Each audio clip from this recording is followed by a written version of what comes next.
انبیاء کو بھی اجل آنی ہے،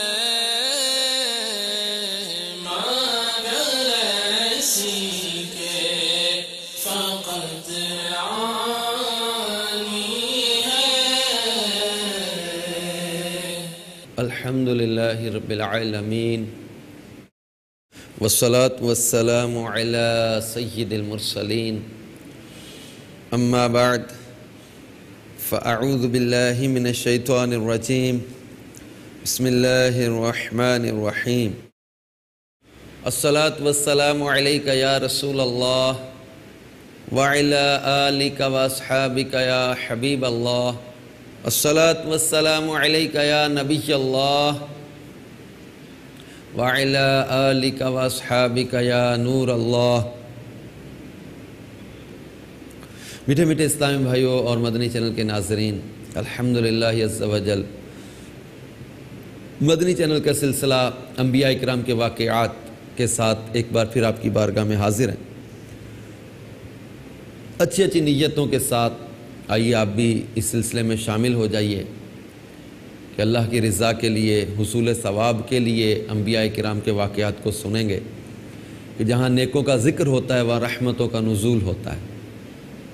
علم دین حاصل کریں گے کوئی اس میں انشاءاللہ بہت سا علم دین معلوماتی چیزیں بھی سامنے آتی ہیں، اور جب جب سرکار مدینہ صلی اللہ تعالیٰ علیہ وآلہ وسلم کا نام پاک لیا جائے تو درود پاک پڑھوں گا، اللہ عز و جل کے نام کے ساتھ عز و جل کہوں گا، ریاکاری دکھلاوے سے بچنے کی کوشش کروں گا۔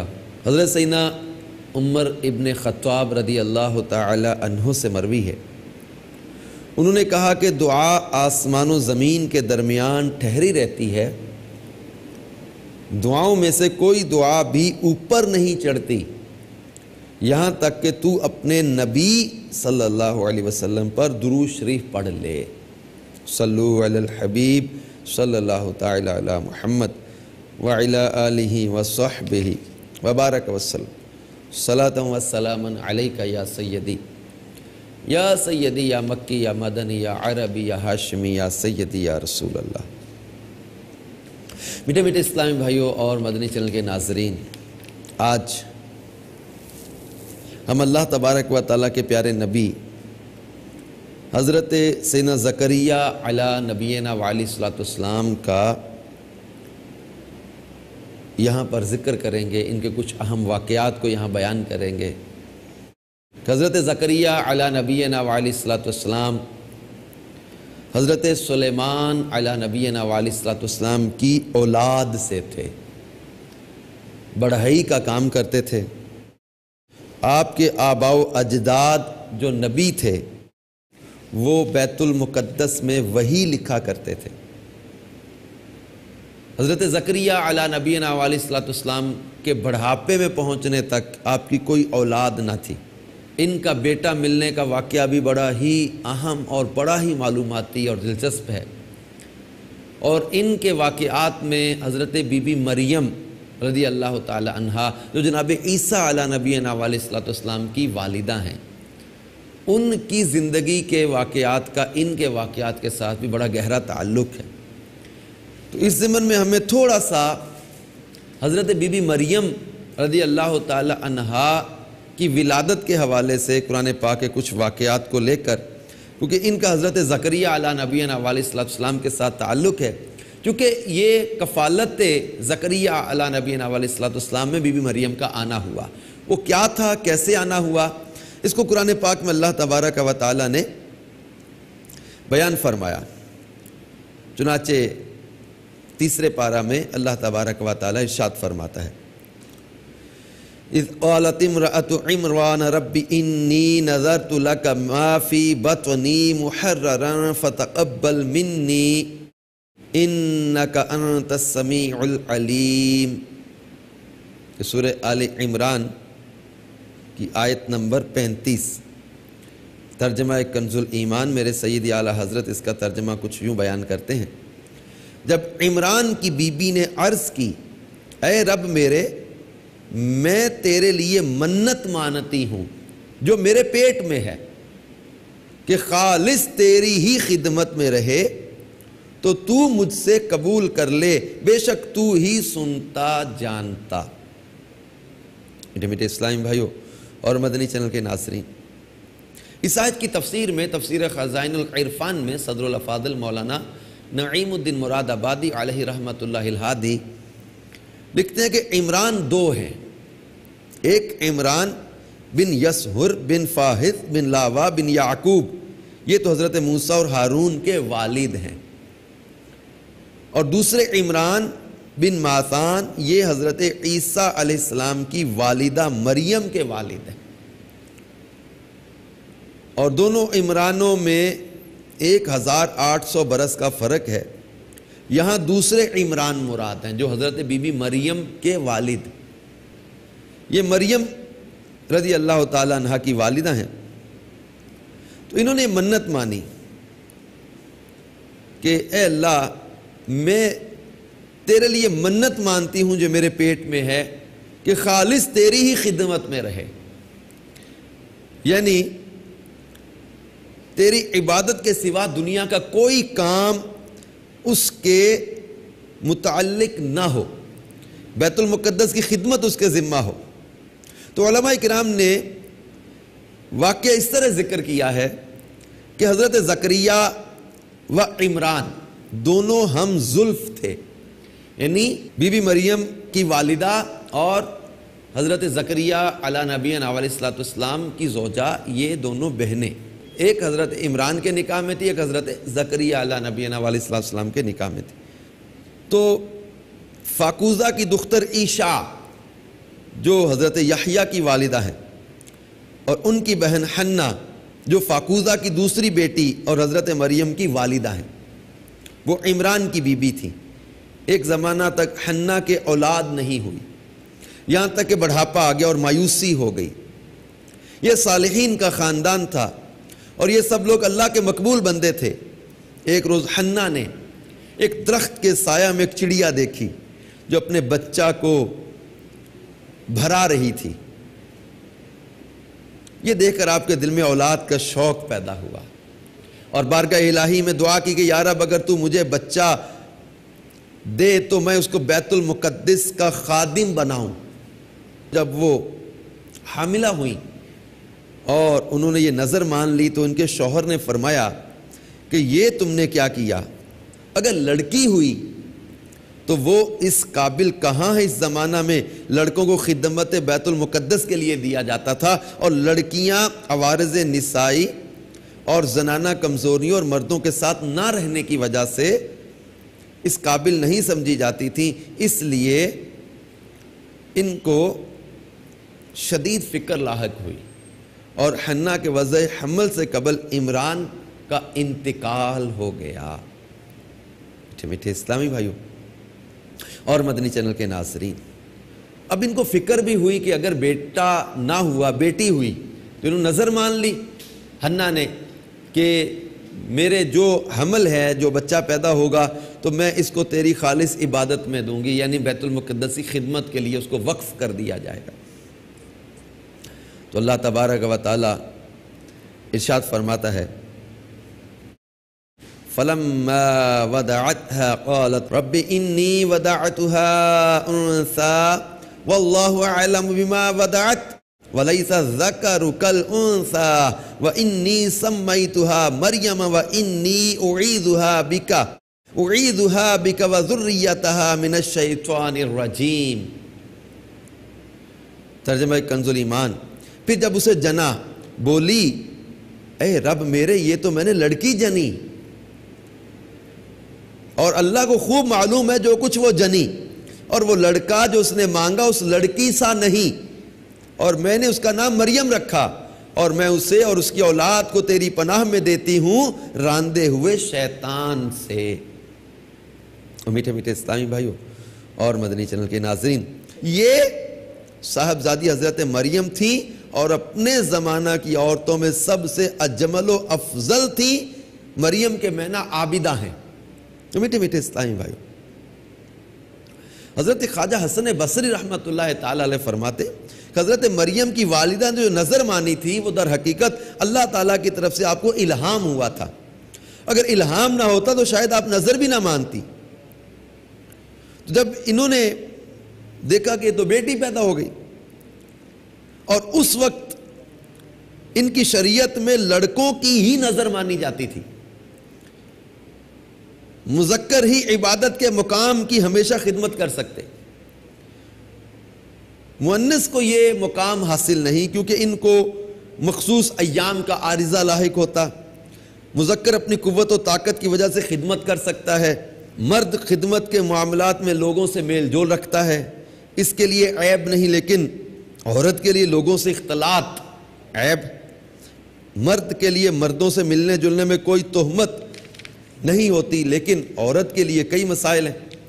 تو جب لڑکی پیدا ہو گئی تو اب ان کو خوف لاحق ہوا کہ رب تعالیٰ میں یہ نظر کیسے پوری کر سکوں گی. تو عذر پیش کرتے ہوئے حسرت اور اظہار کرتے ہوئے رب تعالیٰ کے حضور عرض کی، رب انی وداعتها انثی، کہ میرے رب میں نے تو بیٹی جنی، اب میں کیا کروں، نظر کو کیسے پورا کروں.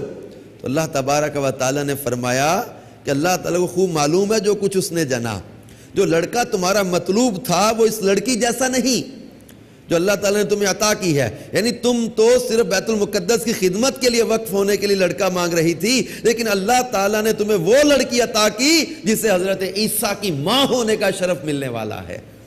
تو عرض کیا ہے اللہ میں نے اس کا نام مریم رکھا. مریم عبرانی زبان میں عابدہ یعنی عبادت کرنے والی کے معنی میں استعمال ہوتا ہے.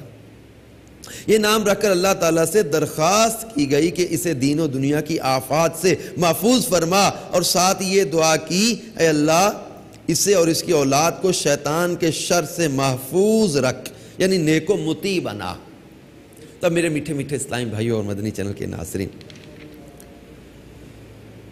حضرت بی بی مریم کی والدہ نے اپنی نظر پوری کرنے کے لیے انہیں کپڑے میں لپیٹا اور مسجد میں ہارون علیہ السلام کی اولاد میں سے جو علماء و قراء موجود تھے ان کے حوالے کر دیا. یہ لوگ بیت المقدس کی خدمت گزاری میں رہتے تھے. چونکہ مریم ان کے امام کی بیٹی تھی، اس لیے ہر ایک چاہتا تھا کہ اس کی کفالت کا حق مجھے ملے. یہ حضرات 27 کی تعداد میں تھے. سب نے کہا کہ اس کا حقدار میں ہوں، یعنی اس کی کفالت میں کروں گا. حضرت زکریا علی نبینا علیہ الصلوۃ والسلام نے کہا کہ میں حقدار ہوں کیونکہ اس کی خالہ میری زوجیت میں ہے. لیکن سب نے کہا کہ نہیں، قرعہ ڈالتے ہیں. یہ حضرات 27 کی تعداد میں تھے جنہوں نے آپس میں قرعہ ڈالنے کی ترکیب بنائی. سب نے اپنے قلم ایک کپڑے کے نیچے رکھے اور ایک نابالغ بچے سے کہا کہ کپڑے کے نیچے ہاتھ ڈال کر ایک قلم نکال دو. تو اس نے جو قلم نکالا وہ حضرت زکریا علیہ السلام کا تھا. پھر سب کہنے لگے ایک مرتبہ اور قرعہ اندازی کر لیتے ہیں، ایک دفعہ اور قرعہ ڈال لیتے ہیں. تو اب سب نہر اردن کی طرف چلے کہ اپنے اپنے قلم نہر میں ڈالتے ہیں. جس کا قلم الٹا تیرا یعنی پانی کے آنے کی طرف اس کا رخ ہوا وہ کامیاب ہو گیا. یہ قرعہ بھی حضرت زکریا علیہ السلام کے حق میں ہی نکلا کیونکہ آپ کا قلم ہی الٹا تیرنے لگا. پھر سب کہنے لگے ایک مرتبہ اور قرعہ ڈالتے ہیں. تو حضرت زکریا علی نبینا علیہ الصلوۃ والسلام نے کہا چلے ایک بار پھر اور قرعہ ڈال لیں.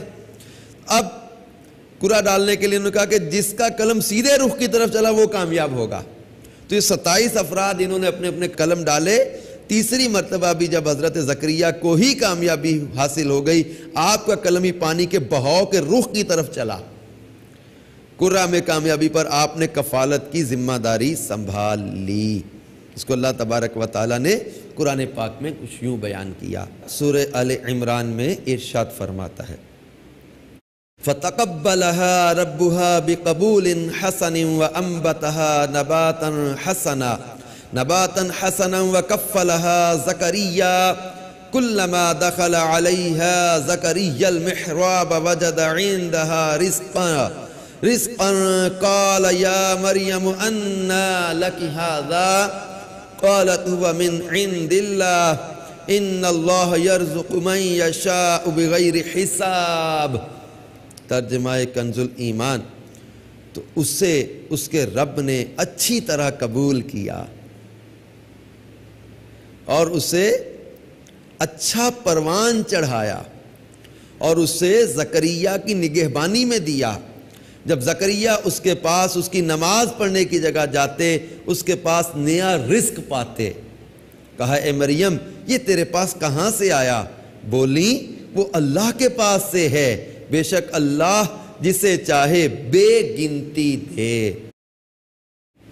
میٹھے میٹھے اسلامی بھائیوں اور مدنی چینل کے ناظرین، اس آیت مبارکہ کی تفسیر میں ہے کہ اللہ تعالیٰ نے جو فرمایا نا کہ تو اسے اس کے رب نے اچھی طرح قبول کیا، یعنی اور نظر میں لڑکے کی جگہ حضرت مریم کو قبول فرمایا۔ یہ پہلی لڑکی تھیں جو کبھی نظر کے طور پر جو وہ قبول ہوئیں۔ وَأَنبَتَهَا نَبَاتًا حَسَنًا، اچھا پروان چڑھایا جوان ہونے تک۔ یعنی آپ رضی اللہ تعالی عنہا یعنی بی بی مریم کے بارے میں تفسیر میں ہے کہ ایک دن میں اتنا بڑھتی تھی جتنا اور بچے ایک سال میں بڑھتے ہیں۔ بے فصل میوے ان کے پاس آتے تھے، یعنی بے موسم کے پھل ان کے پاس آتے تھے۔ جب حضرت بی بی مریم کے پاس انہوں نے بے موسم کے پھل دیکھے تو کلما دخل علیہا زکریا المحراب، تو جب زکریا اس کی نماز پڑھنے کی جگہ پر آتے تو یہ اس وقت محراب کا اطلاق مساجد پر ہوتا تھا۔ یہاں مراد وہ کمرہ ہے جس میں بی بی مریم کو ٹھہرایا گیا تھا۔ اس کا دروازہ دیوار کے درمیان تھا۔ اس کمرہ میں جانے کے لیے سیڑھی کو استعمال کیا جاتا تھا۔ خیال ہے کہ آج کل مساجد میں جو محراب بنائے جاتے ہیں ان کی ابتدا نبی کریم صلی اللہ علیہ وسلم کے زمانے سے نہیں ہوئی۔ محراب جو ہیں یہ بدعت ہیں، مسجدوں میں جو محراب بنائے جاتے ہیں یہ بدعت ہیں۔ نبی کریم صلی اللہ علیہ وسلم کی حیات ظاہری میں محراب نہیں تھے۔ صدیق اکبر رضی اللہ تعالیٰ کے دور خلافت میں یہ محراب نہیں تھے۔ سیدنا فاروق اعظم، عثمان غنی اور مولا مشکل کشا کے دور خلافت میں بھی یہ محراب نہیں تھے۔ یہ حضرت سیدنا عمر بن عبد العزیز رضی اللہ تعالیٰ عنہ کے زمانے سے یہ محراب کا انداز شروع ہوا۔ تو یہ بدعت حسنہ ہے۔ ہر بدعت گمراہی نہیں ہوتی، کچھ اچھی بدعتیں ہوتی، نئے کام۔ بدعت کا معنی نیا کام، تو یہ نیا کام ہے لیکن ہے اچھا کام۔ تو محراب جس کا ذکر قرآن پاک میں یہاں ہوا، حضرت مریم کی جو عبادت کا کمرہ تھا اس کو یہاں محراب کہا گیا۔ تو حضرت زکریا علیہ نبینا علیہ الصلوۃ والسلام بوڑھے ہو چکے تھے۔ اولاد کے معاملے میں ایک عمر کی حد تک انسان کو ایک توقع ہوتی ہے، لیکن آپ اس عمر کی حد سے نکل چکے تھے۔ لیکن حضرت بی بی مریم کو آپ نے جب دیکھا کہ ان کے کمرے میں بے موسم کے پھل پڑے ہوتے تو پوچھا کہ اے مریم یہ کہاں سے آئے؟ حضرت زکریا جب اس کمرے سے نکل کر آتے تو اس کے ساتھ دروازے بند کر کے تالے لگا کر آتے، کوئی اور شخص وہاں داخل نہیں ہو سکتا تھا۔ لیکن جب آپ بھی کمرے میں جاتے تو دیکھتے کہ حضرت مریم کے پاس گرمیوں کے پھل سردیوں میں اور سردیوں کے پھل گرمیوں میں موجود ہوتے۔ تو فرمایا قال یا مریم انا لکی ھذا، اے مریم یہ کہاں سے آتے ہیں؟ تو یہ تعجب کی وجہ سے تھا کہ یہ بے موسم کے پھل حضرت بی بی مریم کے پاس ہونا یہ حضرت بی بی مریم کی کرامت ہے۔ اس آیت سے کرامات اولیاء کا بھی ثبوت ہے کہ اللہ اپنے ولیوں کو کرامات بھی عطا کرتا ہے۔ حضرت بی بی مریم پیغمبر نہیں ہیں، اللہ کی ولیہ ہیں۔ تو حضرت بی بی مریم کے پاس بے موسم کے پھلوں کا آنا اور تالے لگے ہوئے کمرے کے اندر آ جانا، اب یہ حضرت بی بی مریم کی کرامت ہے۔ تو مفسرین کرام نے بھی اس آیت سے استدلال کیا ہے کرامات اولیاء کے حق ہونے کا۔ تو حضرت بی بی مریم کے پاس بے موسم کے پھل دیکھ کے حضرت زکریا علی نبینا علیہ السلام جب پوچھتے اے مریم یہ کہاں سے آئے، تو آپ فرماتی قالت ہوا من عند اللہ، انہوں نے کہا وہ اللہ کی طرف سے ہے۔ تو حضرت زکریا کے پوچھنے پر حضرت مریم نے یہ جواب دیا کہ جنتی رزق ہے جو کسی انسان کے واسطہ کے بغیر مجھے اللہ تعالیٰ کی طرف سے حاصل ہے۔ حضرت مریم کا یہ کلام بچپن میں ہے، یعنی اسی عمر میں جس میں عام بچے کلام نہیں کیا کرتے، یا کچھ بڑی عمر میں۔ علماء کے مختلف اقوال ہیں۔ علامہ سیوطی رحمۃ اللہ تعالیٰ کے نزدیک یہ کلام بچپن میں ہے۔ آپ نے ایک نظم میں ذکر کیا 11 اشخاص نے بچپن میں کلام کیا، 11 اشخاص کا ذکر کیا، ان میں ان کا بھی ذکر کیا کہ جن میں پیارے آقا صلی اللہ تعالی وسلم کا سب سے پہلے ذکر کیا کہ جنہوں نے بچپن میں کلام کیا، حضرت یحییٰ، حضرت ابراہیم، حضرت مریم، حضرت جریج ایک بزرگ تھے، ان سے تہمت زائل کرنے والے نے بچپن میں کلام کیا، حضرت یوسف علیہ السلام سے تہمت زائل کرنے والے نے بچپن میں کلام کیا، اصحاب اخدود میں ایک بچے نے ماں کو کہا کہ تم اپنے دین پر قائم رہو، ایک عورت پر تہمت لگا رہے تھے تو وہ خاموش تھی، ایک عورت نے اسے دیکھ کر کہا میرے بچے کو اللہ تعالیٰ ایسا نہ بنانا، تو بچے نے کہا اے اللہ مجھے ایسا ہی بنانا، یعنی یہ عورت بے گناہ ہے۔ فرعون نے جب ایک عورت کو ایمان لانے پر عذاب دیا تو اس کے بچے نے دین پر قائم رہنے کی تلقین کی۔ تو بی بی مریم نے بچپن میں کلام کیا، یہ علامہ سیوطی کے نزدیک یہ ہے۔ انہوں نے کہا ان اللہ یرزق من یشاء بغیر حساب، بے شک اللہ تعالیٰ رزق دیتا ہے جسے چاہے بغیر حساب کے۔ تو حضرت مریم نے کہا اپنے بندوں میں اللہ تعالیٰ جسے پسند فرماتا ہے انہیں کسی انسان کے وسیلہ کے بغیر ہی رزق عطا فرماتا ہے، جو اپنی وسعت کے پیش نظر بے حساب ہوتا ہے۔ میٹھے میٹھے اسلامی بھائیوں اور مدنی چینل کے ناظرین، اللہ تبارک و تعالی نے حضرت زکریا علی نبینا علیہ السلام کا ذکر فرماتے ہوئے سورہ مریم کے آغاز میں ارشاد فرمایا کاف ہا یا عین صاد ذکر رحمت ربک عبدہ زکریا، یہ مذکور ہے تیرے رب کی اس رحمت کا جو اس نے اپنے بندہ زکریا پر کی۔ اذ نادا ربہ نداء خفیا، جب اس نے اپنے رب کو آہستہ پکارا۔ قال رب انی وہن العظم منی واشتعل الرأس شیبا ولم اکن بدعائک رب شقیا، عرض کی اے میرے رب میری ہڈی کمزور ہو گئی اور سر سے بڑھاپے کا بھبوکا پھوٹا، اور اے میرے رب میں تجھے پکار کر کبھی نامراد نہ رہا۔ وَإِنِّي خِفْتُ الْمَوَالِيَ مِنْ وَرَائِي وَكَانَتِ امْرَأَتِي عَاقِرًا فَهَبْ لِي مِن لَّدُنْكَ وَلِيًّا، اور مجھے اپنے بعد اپنے قرابت والوں کا ڈر ہے اور میری عورت بانجھ ہے، تو مجھے اپنے پاس سے کوئی ایسا دے ڈال جو میرا کام اٹھا لے۔ یرثنی ویرث من آل یعقوب واجعلہ رب ردیہ، وہ میرا جانشین ہو اور اولاد یعقوب کا وارث ہو، اور اے میرے رب اسے پسندیدہ کر۔ تو اللہ تبارک و تعالیٰ نے حضرت زکریا علی نبینا علیہ السلام کے دل میں یہ اولاد کی خواہش ڈال دی۔ اور یہ میٹھے پیارے اسلامی بھائیوں اور مدنی چینل کے ناظرین، اللہ تبارک و تعالیٰ جل جلالہ کا حضرت زکریا علی نبینا علیہ السلام پر انعام تھا، کیونکہ یہ جب انہوں نے بے موسم کے پھل حضرت بی بی مریم کے پاس دیکھے تو آپ کے دل میں بھی خواہش پیدا ہوئی کہ جو رب بے موسم کے پھل بی بی مریم کو عطا کر سکتا ہے، کیا وہ مجھے اس بڑھاپے میں اولاد نہیں عطا کر سکتا؟ کیونکہ آپ کے رشتہ داروں میں سے آپ کو خوف تھا آپ کی زوجہ کے حوالے سے، اور پھر آپ کے ذمہ جو کام تھے ان کاموں کے لیے بھی آپ نے اللہ تعالیٰ سے بیٹا مانگا۔ حضرت زکریا علی نبینا علیہ السلام نے جب بے موسم کے ان پھلوں کو دیکھا تو پھر دل میں اولاد کی دوبارہ دعا کی خواہش پیدا ہوئی۔ برسوں سے دل میں تمنا تو تھی اور اللہ تعالیٰ سے دعا بھی مانگی، مگر خدا کی شان بے نیازی کے باوجود اس کے اب تک ان کو کوئی بیٹا نہیں ملا تھا۔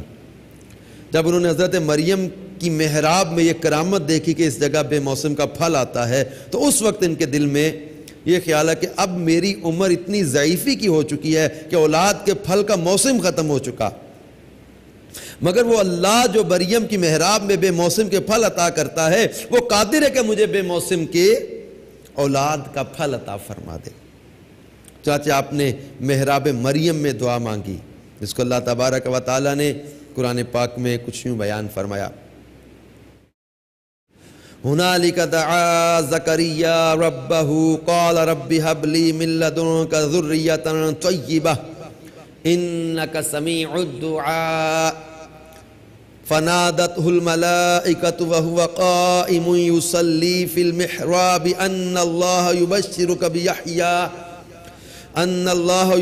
بیحییٰ مصدقا بکلمۃ من اللہ وسیدا وحصورا ونبیا من الصالحین۔ ترجمہ کنز الایمان، یہاں پکارا زکریا اپنے رب کو، یعنی یہ وہ سورہ آل عمران کی انہی آیات کا تسلسل ہے جن میں فرمایا کہ جب زکریا اس کے پاس اس کی نماز پڑھنے کی جگہ جاتے، اس کے پاس نیا رزق پاتے، کہا اے مریم یہ تیرے پاس کہاں سے آیا؟ بولی وہ اللہ کے پاس سے ہے، بے شک اللہ جسے چاہے بے گنتی دے۔ یہاں پکارا زکریا اپنے رب کو، بولا اے میرے رب مجھے اپنے پاس سے دے ستھری اولاد، بے شک تو ہی ہے دعا سننے والا۔ تو فرشتوں نے اسے آواز دی اور وہ اپنی نماز کی جگہ کھڑا نماز پڑھ رہا تھا۔ بے شک اللہ آپ کو مژدہ دیتا ہے یحییٰ کا، جو اللہ کی طرف کے ایک کلمہ کی تصدیق کرے گا، اور سردار اور ہمیشہ کے لیے عورتوں سے بچنے والا اور نبی ہمارے خاصوں میں سے۔ تو میٹھے میٹھے اسلامی بھائیوں اور مدنی چینل کے ناظرین، مفسرین کرام نے اس آیت کے تحت فرمایا کہ اس واقعہ سے یہ ثابت ہوا کہ اللہ والے یا اللہ والیاں جس جگہ عبادت کریں وہ جگہ اس قدر مقدس ہو جاتی ہے کہ وہاں رحمت خداوندی کا نزول ہوتا ہے اور وہاں پر دعائیں مقبول ہوا کرتی ہیں، جیسا کہ حضرت زکریا کی دعا محراب مریم میں مقبول ہوئی۔ حالانکہ وہ اس سے پہلے بیت المقدس میں بار بار یہ دعا مانگ چکے تھے، مگر ان کی مراد پوری نہیں ہوتی تھی۔ تو یہ جہاں اللہ تعالیٰ کے مقبول بندے اور مقبول بندیاں چند دن بیٹھ کر عبادت کریں، جب ان جگہوں پر دعائیں مقبول ہوتی ہیں تو ان مقبولان بارگاہ الہی کی قبروں کے پاس جہاں ان بزرگوں کا پورا جسم سال ہا سال تک رہا ہے، وہاں بھی ضرور دعائیں قبول ہوں گی۔ چاچا حضرت امام شافعی رحمۃ اللہ علیہ کا بیان ہے کہ جب کسی مسئلہ کا حل میرے لیے مشکل ہو جاتا تھا تو میں بغداد جا کر حضرت امام اعظم امام ابو حنیفہ رحمۃ اللہ تعالی کی قبر مبارک کے پاس بیٹھ کر اپنے اور خدا کے درمیان امام ممدوح کی مبارک قبر کو وسیلہ بنا کر دعا مانگتا تھا، تو میری مراد بر آتی تھی اور مسئلہ حل ہو جایا کرتا تھا۔ میٹھے میٹھے اسلامی بھائیوں اور مدنی چینل کے ناظرین، اب غور کریں کہ اللہ تبارک و تعالیٰ کے نیک ولیوں کا مقام کتنا بلند ہے کہ ان کی عبادت کی جگہ قبولیت دعا کا ذریعہ بن جاتی ہے۔ حضرت بی بی مریم رضی اللہ تعالیٰ عنہ کے عبادت کی جگہ کو اللہ نے حضرت زکریا کی دعا کی قبولیت کا مقام بنا دیا۔ ہنالک دعا زکریا ربہ، یہاں زکریا نے جب دعا مانگی تو اللہ تعالیٰ کی دعا کو قبول فرمایا۔ تو اسی طرح جب اللہ کے پیارے ولی کسی جگہ پر عبادت کریں یا قیام فرمائیں یا ان کا مزار بن جائے، وہ کتنی قبولیت کی جگہ ہوگی کہ حضرت بی بی ہاجرہ کے قدم لگے صفا مروہ، اللہ تبارک و تعالیٰ نے فرمایا ان الصفا والمروہ من شعائر اللہ، اللہ نے اپنی نشانیوں میں سے نشانیاں قرار دے دیا صفا مروہ کو، اور اللہ کی نشانیوں کی تعظیم کے بارے میں قرآن پاک میں فرمایا وَمَنْ يُعَظِّمْ شَعَائِرَ اللَّهِ فَإِنَّهَا مِنْ تَقْوَى الْقُلُوبِ، جو اللہ کی نشانیوں کی تعظیم کرے تو یہ دل کے تقوی سے ہے۔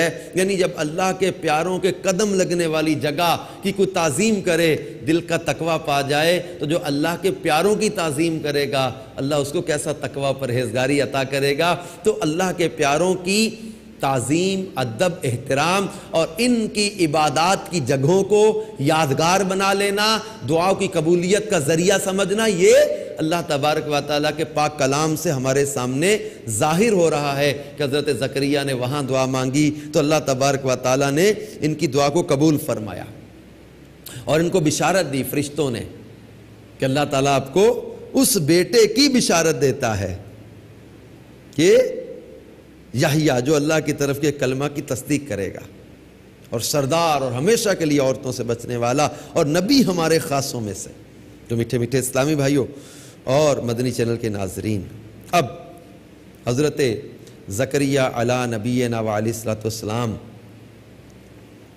کو جب خوشخبری سنائی گئی، جیسا کہ سورہ مریم میں بھی اس کا ذکر ہے، حضرت زکریا علیہ نبینا وعلیہ الصلوۃ والسلام نے دعا مانگی کہ اللہ مجھے اپنے بعد اپنے قرابت والوں کا ڈر ہے اور میری عورت بانجھ ہے، تو مجھے اپنے پاس سے کوئی ایسا دے ڈال جو میرا کام اٹھا لے، وہ میرا جانشین ہو اور اولاد یعقوب کا وارث ہو، اور میرے رب اسے پسندیدہ کر۔ تو اللہ تبارک و تعالیٰ نے ارشاد فرمایا، یا زکریا انا نبشرک بغلام اسمہ یحییٰ لم نجعل لہ من قبل سمیا۔ اے زکریا، ہم تجھے خوشی سناتے ہیں ایک لڑکے کی جن کا نام یحییٰ ہے، اس کے پہلے ہم نے اس نام کا کوئی نہ کیا۔ اب میرے میٹھے میٹھے اسلامی بھائیوں اور مدنی چینل کے ناظرین، یہ جو اللہ تبارک و تعالیٰ نے سورہ مریم میں ذکر فرمایا، اذ نادى ربہ نداء خفیہ، جب اس نے اپنے رب کو آہستہ پکارا، دعا کی۔ اب اس آیت کی تفسیر میں ہے کیونکہ اخفاء ریا سے دور اور اخلاص سے معمور ہوتا ہے۔ یہ بھی فائدہ تھا کہ پیرانہ سالی کی عمر میں جبکہ سن شریف 75 یا 80 برس کا تھا، اولاد کا طلب کرنا احتمال رکھتا تھا کہ عوام اس پر ملامت کریں، اس لیے بھی اس دعا کا اخفاء مناسب تھا۔ ایک قول ہے کہ ضعف پیری کے باعث حضرت کی آواز بھی ضعیف ہو گئی تھی، انہیں اپنے رب کو انہوں نے عاجزی و انکساری کے ساتھ پکارا، کہا کہ اے رب میری ہڈی کمزور ہو گئی اور سر سے بڑھاپے کا بھبوکا پھوٹا، مجھے اپنے بعد قرابت والوں کا ڈر ہے، یعنی چچا زاد وغیرہ کہ وہ شریر لوگ ہیں، کہیں میرے بعد دین میں رخنہ اندازی نہ کریں، جیسا کہ بنی اسرائیل سے مشاہدہ میں آ چکا ہے، تو مجھے ایسا جانشین عطا کر دے کہ جو میرا کام اٹھا لے۔ تو اللہ تبارک و تعالیٰ نے ان کی دعا کو قبول کیا اور فرمایا کہ ہم تجھے خوشی سناتے ایک لڑکے کی جن کا نام یحییٰ ہے، اس کے پہلے ہم نے اس نام کا کوئی نہ کیا۔ اب حضرت زکریا علیہ نبینا علیہ السلام کو تعجب ہوا، قال رب انا یکون لی غلام وکانت امرأتی عاقرا وقد بلغت من الکبر عتیا۔ عرض کیا ہے میرے رب، میرے لڑکا کہاں سے ہوگا، میری عورت تو بانجھ ہے اور میں بڑھاپے سے سوکھ جانے کی حالت کو پہنچ گیا۔ یعنی یہ سوال جو ہے وہ اعتراضیہ نہیں تھا، بلکہ مقصود یہ دریافت کرنا ہے کہ عطائے فرزند کس طریقے پر ہوگا، کیا دوبارہ جوانی عطا کی جائے گی یا اسی حال میں بیٹا عطا کیا جائے گا؟ تو اللہ تبارک و تعالیٰ نے فرمایا، قال کذالک قال ربک هو علی ہین وقد خلقتک من قبل ولم تک شیئا۔ ترجمہ کنز الایمان، فرمایا ایسا ہی ہے، تیرے رب نے فرمایا وہ مجھے آسان ہے اور میں نے تو اس سے پہلے تجھے اس وقت بنایا جب تو کچھ بھی نہ تھا۔ تو میٹھے میٹھے اسلامی بھائیوں اور مدنی چینل کے ناظرین، یہ خوشخبری دینے والے جبرائیل علیہ السلام تھے۔ اب حضرت زکریا علیہ نبینا علیہ السلام کو تعجب بھی ہوا کہ ہمارے بڑھاپے میں ہمیں بیٹا عطا ہوگا، چاچہ اللہ تبارک و تعالیٰ نے انہیں بیٹا عطا فرما دیا۔ اب حضرت زکریا علیہ نبینا علیہ السلام کو اللہ تبارک و تعالیٰ حضرت یحییٰ عطا فرمائے، انہوں نے بھی خوب دین کی تبلیغ کی، اللہ کی طرف لوگوں کو بلایا، گناہوں سے لوگوں کو روکا۔ حضرت زکریا علیہ نبینا علیہ السلام نے بھی لوگوں کو حرام سے، گناہوں سے روکا۔ اب میٹھے میٹھے اسلامی بھائیوں اور مدنی چینل کے ناظرین، بدبخت لوگوں نے حضرت یحییٰ علیہ السلام کو بھی شہید کر دیا اب حضرت یحییٰ کے جب واقعات کا ہم ذکر کریں گے اس میں تفصیل اس کی ہم انشاءاللہ تعالیٰ جانیں گے کہ حضرت یحییٰ اور حضرت زکریا کو کن دشمنوں نے کیسے شہید کیا۔ حضرت زکریا کے بارے میں بھی یہی ہے کہ ان کو بھی حضرت یحییٰ کو جنہوں نے شہید کیا تھا اسی ظالم بادشاہ نے ظلم و ستم کرتے ہوئے جو ہے وہ آپ کو شہید کیا۔ بلکہ حضرت زکریا علیہ السلام کے بارے میں یہ منقول ہے، حضرت زکریا علی نبینا علیہ السلام کو بھی انہوں نے وہیں جہاں حضرت یحییٰ کو شہید کیا اسی علاقے میں انہوں نے حضرت زکریا کو بھی شہید کیا۔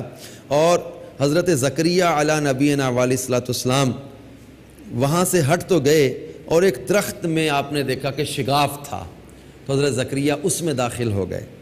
یہودیوں نے اس درخت پر آرا چلا دی، نہیں دیکھا کہ یہاں آئے تھے اور آگے کچھ کہیں بھی نظر نہ آئے۔ اب انہوں نے دائیں بائیں دیکھا تو شیطان نے ان کے جو ہے نا وہ وسوسے ڈالے اور شیطان نے انہیں کہا کہ اس درخت کو کاٹ دو۔ اب انہوں نے درخت پر آرا چلانا شروع کیا، تو جب آرا حضرت زکریا پر پہنچا تو خدا عز و جل کی طرف سے وحی آئی، خبردار ہے زکریا، اگر آپ نے کچھ بھی آہو زاری کی تو ہم پوری روئے زمین کو تہو بالا کر دیں گے، اور اگر تم نے صبر کیا تو ہم بھی ان یہودیوں پر اپنا عذاب نازل کر دیں گے۔ چنانچہ حضرت زکریا علیہ السلام نے صبر کیا اور ان ظالموں نے درخت کو کاٹتے کاٹتے حضرت زکریا کے بھی 2 ٹکڑے کر دیے۔ میٹھے میٹھے اسلامی بھائیوں اور مدنی چینل کے ناظرین، یوں حضرت زکریا علی نبینا علیہ السلام کو ظلماً شہید کر دیا گیا، لیکن اپنے غور کیا کہ حضرت زکریا علیہ السلام نے آہ بھی نہیں کی، زبان سے ایک کلمہ بھی بے صبری اور ناشکری کا نہیں نکالا۔ تو یہ اللہ کے نبی ہیں اور اللہ تبارک و تعالی جل جلالہ کی راہ میں اپنی جان کو انہوں نے قربان کر دیا۔ کتنے انبیاء کرام کو جو ہے وہ شہید کر دیا گیا۔ ہم غور کریں تو یہ جب کبھی کوئی دنیا میں تکلیف آئے، وہ آزمائش آئے، تو یہ اللہ تبارک و تعالیٰ کی طرف سے درجات کی بلندی کا ذریعہ بھی ہوتی ہے۔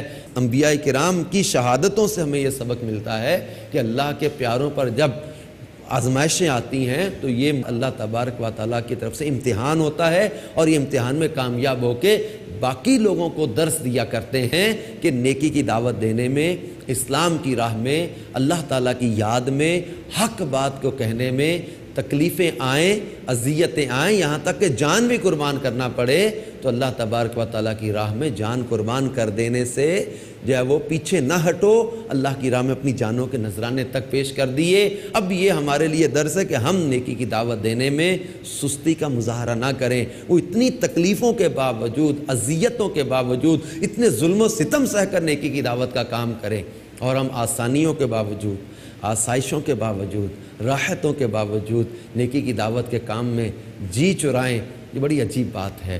آئیے آج ہم بھی حضرت زکریا علی نبینا علیہ السلام کی اس عظیم الشان قربانی کے واقعے کو یاد کر کے ہم بھی یہ ذہن بنائیں کہ انشاءاللہ نیکی کی دعوت عام کریں گے، سنتوں کی خدمت کے لیے اپنے آپ کو پیش کریں گے۔ بی بی حنہ نے بی بی مریم کو وقف کیا تھا۔ یہ وقف مدینہ کا تصور آپ غور کریں گے تو یہاں سے آپ کو نظر آئے گا کہ اپنے آپ کو وقف کر دینا راہ خدا کے لیے، نیکی کی دعوت کے لیے، دین کی تبلیغ کے لیے، اللہ کی عبادت کے لیے۔